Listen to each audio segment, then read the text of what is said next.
Hey everybody, as you saw in my extensive intro notes to this unit, this really is the hardest unit for me to teach online. Teaching the ground class would be so much easier for this. So for the most part, I'm relying on the textbook and the myriad videos that I posted. And unfortunately, this is the unit that in the reflections at the end, students generally say they want to learn more about and want more information about. So I absolutely encourage you to continue doing your own research. There's so much that you can learn online.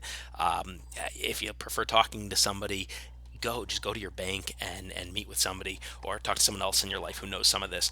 But at the very least, I want to show you how to do some simple calculations of how much savings can work for you. A lot of students have said they're really hesitant to invest in the stock market because they see it like gambling, and it absolutely can be. If you're buying individual stocks and you put a lot of money into them, they could go up, they could go down, and you could make or lose a lot of money. However, investing in safe accounts, like a savings account, which a lot of you probably have, is a way to guarantee you won't lose money and you will make money. But you can absolutely invest wisely in the market rather than picking individual stocks.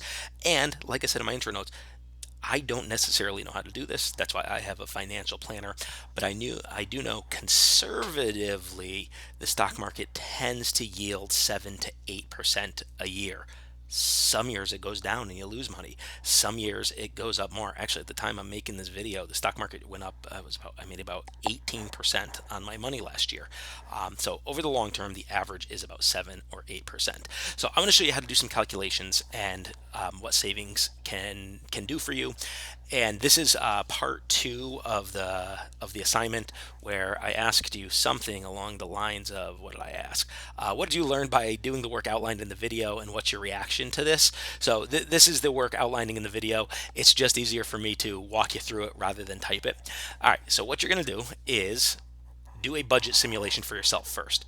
You can download the budget simulator, which will look like this, and fill it in, add more categories as you need. There's going to be other things that are essential, other things for lifestyle, future, all of this stuff. You do some simple math, use a calculator, and figure all that out. Do a best estimate. Who knows what your monthly paycheck will be? You want to do this for where you are right now in life? Awesome. You want to do this for what you think your potential earnings will be down the road now that you've researched your career? Awesome. But do something to give yourself a general sort of realistic idea. So you can do that. Or if you want, go to the budget simulator online, click on that. I've already got that open. And you can enter all of that stuff here. This one is less detailed, but whatever's easiest for you. Play around with them. See, again, what you come up with for a realistic version of your own situation. All right. After you've got that, you have an idea of what your expenses are and what you can save. This is the fun part, or interesting part, I'd say. Next, go to the compound interest calculator. Click on that. I've got that open already too. And test this out. So initial investment is how much money you have right now. Let's say you've got $1,000 in your bank account. Great, start with 1,000. You've got nothing. Start with zero. Doesn't matter. Whatever a month, whatever amount. Monthly contribution. How much do you think you can realistically put in each month? $25, $50, $100, more, less, who knows? And that's based on your budget simulator. See what you came up with and how much you think you can do. See what you can cut back on. I think you'll want to do that more and more after you see what the numbers are. Length of time in years. Vary this. How much will this be in? I wasn't going to do this because I wanted you to see the numbers, but I'm going to make up a hypothetical scenario. So let's say I've got $1,000 in the bank. I'm going to contribute. I can do $100 a month, and I want to see how much that's going to be worth in 5 years. I don't have very long to use this money, so I want to see in 5 years. The estimated interest rate. A couple things you can do there. If this is sitting in a savings account, look up what the current interest rate is. If you have a savings account, go into your account and honestly look up what it's usually called APY is.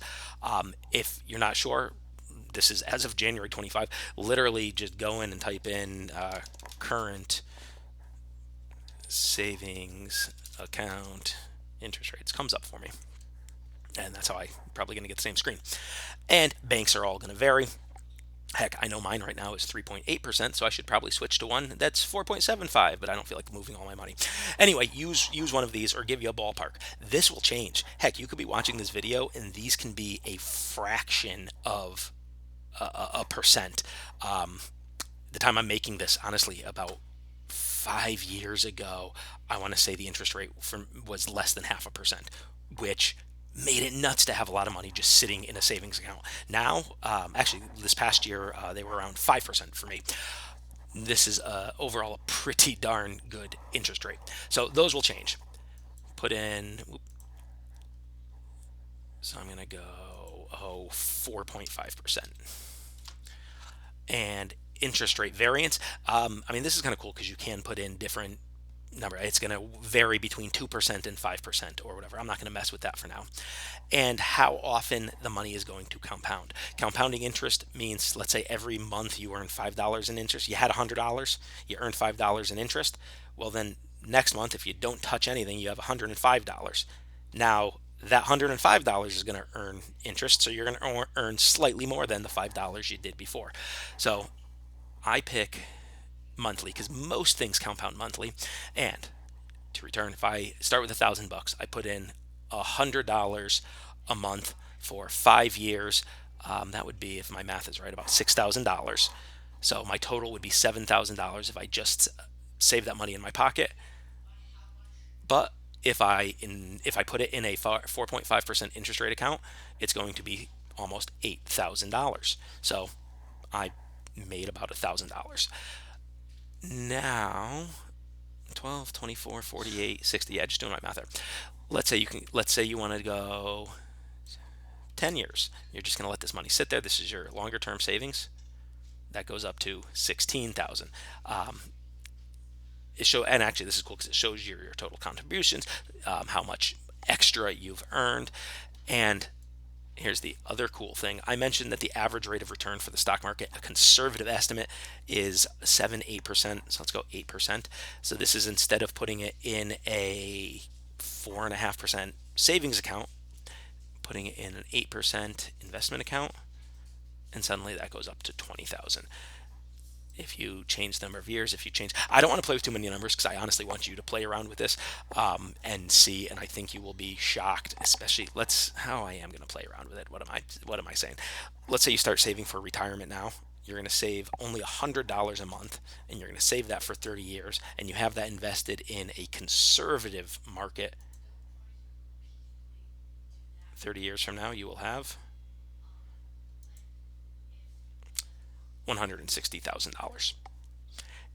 And that's with $1,000 starting investment and only $100 a month. So I actually have fun playing with this. Hopefully, you have a little bit of fun playing with it. Question two, like I said, was just play around with these numbers and see what you think about that and see if you learned anything and stuff like that. So that is it. That is part two of the assignment. All the links are there, and enjoy learning about money.